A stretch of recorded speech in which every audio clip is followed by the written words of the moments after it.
Johnson County 911. Honey, I need a nameless fact. Oh my God. आज हमारी जिंदगियां social media के साथ बहुत गहरी जुड़ी हुई हैं, लेकिन फिर भी हम अपने वर्चुअल एक्शंस के असरात को समझने में इनकार करते हैं। जुनेल पोर्टर का ये अफसोसनाक केस हमें याद दिलाता है कि कैसे ऑनलाइन झगड़े लिमिट से बाहर हो सकते हैं और असल जिंदगी में तबाही ला सकते हैं।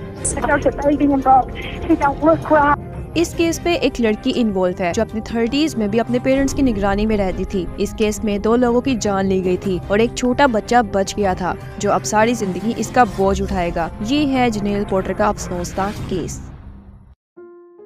जुनेल पोर्टर 1982 में पैदा हुई और पेंसिल्वेनिया में बड़ी हुई। उसका बचपन नॉर्मल नहीं था। जुनेल के पेरेंट्स उसके हर मैसेज और हर इंटरेक्शन पर नजर रखते थे और ये सिलसिला जुनेल की 30s तक जारी रहा और उसकी इस प्रोटेक्शन और तन्हाई ने उसके सोशल डेवलपमेंट और दुनिया में समझकर चलने वाली स्किल्स पर गहरा असर डाला। जुनेल का कमरा स्टफ टॉय से भरा हुआ था जो उसके दोस्त थे। जुनेल ना ही जॉब करती थी, ना ही ड्राइव करती थी और ना ही उसका किसी आदमी के साथ कोई रिलेशन था। जुनेल के पेरेंट्स बारबरा और मार्विन पोर्टर अपनी बेटी को हमेशा प्रोटेक्ट करते थे। पेरेंट्स का अपने बच्चों को प्रोटेक्ट करना एक नेचुरल प्रोसेस है, लेकिन जुनेल के पेरेंट्स ने इस बात को जुनून के तौर पर ले लिया था। जुनेल को रात के 12 बजे के बाद बाहर जाने की इजाजत नहीं थी। ना वो सिगरेट पी सकती थी, ना शराब पी सकती थी और ना ही उसे पार्टीज में जाने की इजाजत थी। लेकिन उसकी बड़ी बहन क्रिस्टी को हर चीज की इजाजत दी गई थी, जबकि जुनेल को एक छोटे से कमरे में कैद रखा गया था। जुनेल को इस तरह से प्रोटेक्ट करने का रीजन उसके हेल्थ इश्यूज थे। जुनेल को टाइप 1 डायबिटीज थी और लर्निंग स्किल्स के भी इश्यूज थे। जुनेल को हमेशा सोशल इंटरेक्शन में काफी मसले होते थे जिसमें वो सोशल इश्यूज को नहीं समझ सकती थी और ना ही लोगों के मजाक को समझती थी। इन चैलेंजेस की वजह से जुनेल की हमेशा उसके दोस्तों और क्लासमेट से मिसअंडरस्टैंडिंग और लड़ाइयाँ होती थी। जुनेल को उसके पेरेंट्स और हर कोई मासूम समझता था।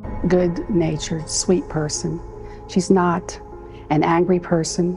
Naive, young, innocent? Yes, very naive. She's young in her mind, more young than her age, I think. जुनेल को उसके पेरेंट्स ने खुद से इंडिपेंडेंट करने के बजाय लोगों पर डिपेंड करना सिखाया। जब भी जुनेल को छोटी सी तकलीफ भी पहुंचती तो उसके पेरेंट्स फौरन एक्शन लेते थे। कभी भी उसे अपनी गलतियों का सामना नहीं करना पड़ा और ना ही उसने कभी खुद से कोई मसला हल किया था। इससे जुनेल को ये समझ आया कि वो दूसरों के साथ कुछ भी कर सकती है, चाहे वो गलत क्यों ना हो, क्योंकि उसके पेरेंट्स हमेशा उसका साथ देंगे। जुनेल लोगों से अटेंशन और हमदर्दी हासिल करने के लिए झूठ भी बोलने लगी। जो भी झूठ जुनेल अपने पेरेंट्स को बताती, उसके पेरेंट्स आंख बंद करके उस पे यकीन करते थे। उनके घर का माहौल और खराब हो गया जब जुनेल और क्रिस्टी के दरमियान लड़ाइयाँ होने लगी। जहाँ जुनेल को इतना प्यार और इतनी अटेंशन मिलती थी, वहीं क्रिस्टी के साथ झगड़े होते थे, उस पर इल्जाम लगाए जाते थे और क्रिस्टी को बहुत बुरा समझा जाता था। इस वजह से दोनों बहनों में लड़ाइयाँ और ज्यादा हो गयी और क्रिस्टी ने अपने हाई स्कूल के बाद अपने घर और अपनी फैमिली को छोड़ दिया था। जुनेल इसके बाद और अकेली हो गई थी। उसके पेरेंट्स ने उसे कभी जॉब भी नहीं करने दी क्योंकि उन्हें लगता था कि जुनेल के पास कोई जॉब स्किल नहीं है। इस वजह से उसे घर पर ही रखा गया था। जुनेल के पास कोई लाइफ एक्सपीरियंस भी नहीं था जो अक्सर लोग जवानी में एक्सपीरियंस करते हैं। 2005 में जुनेल जब 20 साल की हुई तो पोर्टर फैमिली एक छोटे से शहर माउंटेन सिटी टेनेसी में शिफ्ट हो गई, जहां लोग काफी फ्रेंडली थे। लेकिन नए शहर में शिफ्ट होने की वजह से जुनेल अपने आप को और अकेला समझने लगी थी। Mountain City says a friendly hometown. Friendly to you? No. Why not? Because I wasn't born and raised here. बाहर की दुनिया से कोई ताल्लुक न होने की वजह से जुनेल ने सोशल मीडिया पर अपने फ्रेंड्स बनाना शुरू कर दिए। जुनेल सोशल मीडिया पर रैंडम फोटोज अपलोड करती थी और जुनेल के फेसबुक पेज का उसके पेरेंट्स को भी पता था। इन सब के बाद जुनेल को महसूस होने लगा कि वो बहुत ही अकेली है, ना वो बाहर निकल सकती है, ना वो किसी से मिल सकती है। इसलिए उसने सोशल मीडिया पर अपनी दुनिया बना ली। जुनेल सोशल मीडिया पर जिस तरह चाहती उस तरह अपने आप को दिखाती थी। जुनेल ने फेसबुक पर एक प्रोफाइल बनाई जो उसकी असल जिंदगी से बिल्कुल डिफरेंट थी। जुनेल फेसबुक पर रैंडम लड़कों को टैग करती थी ताकि किसी के साथ रोमांटिक रिलेशनशिप बनाया जा सके। जुनेल के पेरेंट्स उसकी हर पोस्ट को देखते थे, लेकिन उनको कोई परवाह नहीं थी। इन सब के बावजूद जुनेल की जिंदगी में एक नया मोड़ आया जब उसकी मुलाकात ट्रेसी ग्रीनवेल से हुई। वो एक फार्मेसी पर एम्प्लॉय थी। जुनेल ट्रेसी से हर बात शेयर करती थी। इस तरह दोनों बहुत अच्छे दोस्त बन गए। जुनेल के लिए ये एक्सपीरियंस लाइफ चेंजिंग था क्योंकि जुनेल पहली बार अपनी फैमिली से हटकर किसी और से बात करने लगी थी।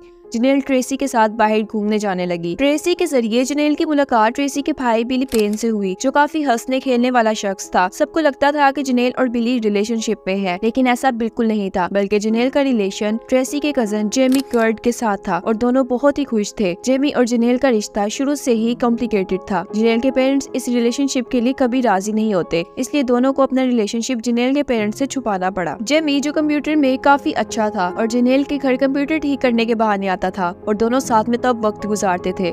जेमी ने जनेल को एक फोन भी लेकर दिया था ताकि दोनों छुपकर बात कर सके। लेकिन जब जेमी और जनेल रिलेशनशिप में थे तो जनेल का बिली पेन पर सीक्रेटली क्रश था। बिली जो बिली जीन हेवर्थ को डेट कर रहा था और वो दोनों जल्द ही इंगेज हो गए थे और उन दोनों का एक बेटा भी था। और आप सब इमेजिन भी नहीं कर सकते कि जनेल इस कपल से कितना जेलस थी। जनेल को फेसबुक पर धमकियां मिलती थी कि उसे मार दिया जाएगा या रेप का निशाना बनाया जाएगा। जनेल ने बिली जीन हेवर्थ पर इन सब धमकियों का इल्जाम लगाया।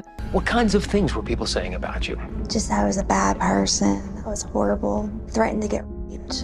I remember I wrote, "Please do not write on Janelle's Facebook." I begged them, please don't do that. लेकिन जनेल बिल्कुल भी मासूम नहीं थी। जनेल बिली पेन और बिली जीन हेवर्थ और उसके बेटे को ऑनलाइन हरास करती थी, उनके बारे में बुरे कमेंट्स करती थी, यहाँ तक कि उनके बेटों के बारे में मौत की धमकियां भी देती थी। ये ऑनलाइन लड़ाइयाँ पूरे शहर माउंटेन सिटी में फैल गई थी और दोनों तरफ झगड़े और बढ़ गए थे।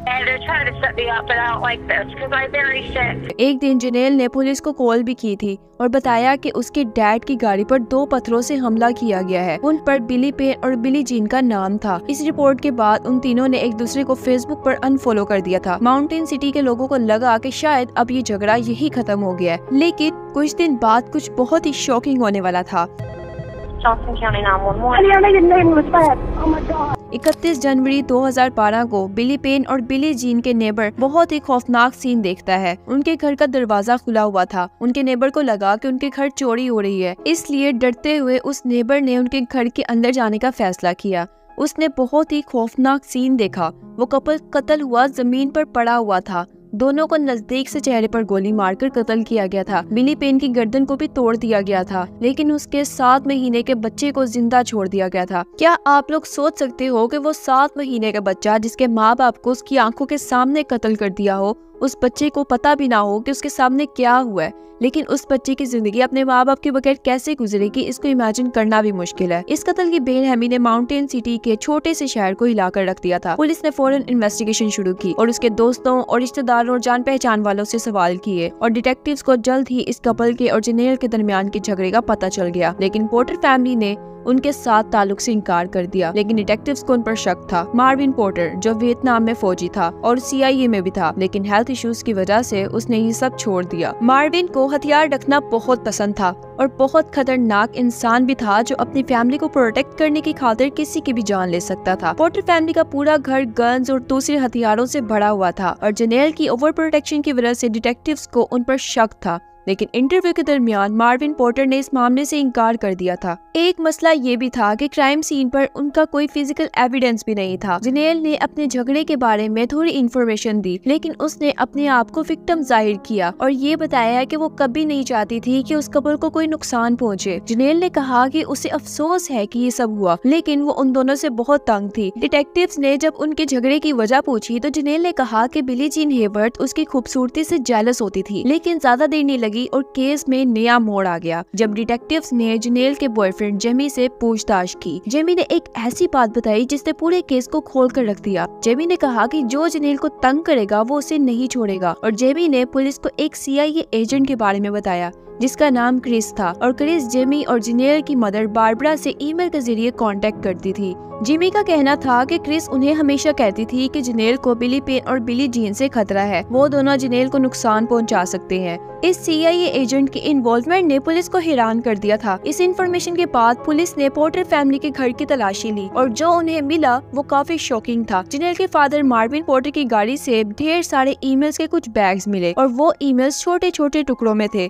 वो ईमेल्स जनेल की मदर बारबरा पोर्टर और क्रिस के दरमियान के थे, जिनमें पता चला कि क्रिस उन्हें ये कहकर डराया करता था कि जनेल को बिली फैमिली से खतरा है और ये खतरा तभी खत्म हो सकता है जब उस कपल को खत्म कर दिया जाए। जब ये इन्वेस्टिगेशन और गहरी होती गई तो एक हैरतअंगेज बात सामने आई। क्रिस के ईमेल्स का IP एड्रेस पोर्टर फैमिली के कंप्यूटर से मैच हो गया और अब क्लियर था कि कोई CIA एजेंट नहीं था, बल्कि जनेल ने ही सारा प्लान बनाया था।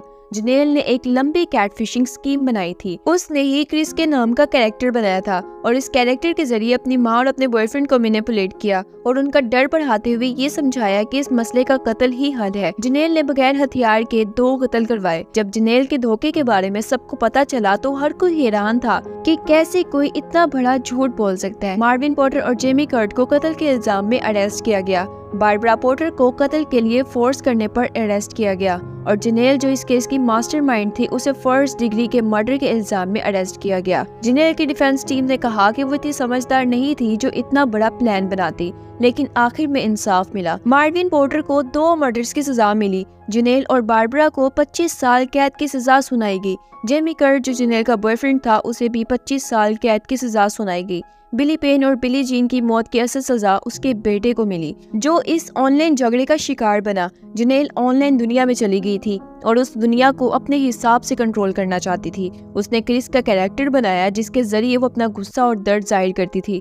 जेनेल पोर्टर के इस केस से हमें ये जाहिर होता है कि कैसे ऑनलाइन झगड़े इतने बुरे तरीके से खत्म हो सकते हैं और कैसे जेलसी कितनी जाने ले सकती है। अगर आपको ये वीडियो हेल्पफुल लगी तो वीडियो को लाइक कर देना और चैनल को सब्सक्राइब करके बेल आइकन को प्रेस कर देना। मिलते हैं नेक्स्ट वीडियो में, तब तक के लिए थैंक्स फॉर वॉचिंग।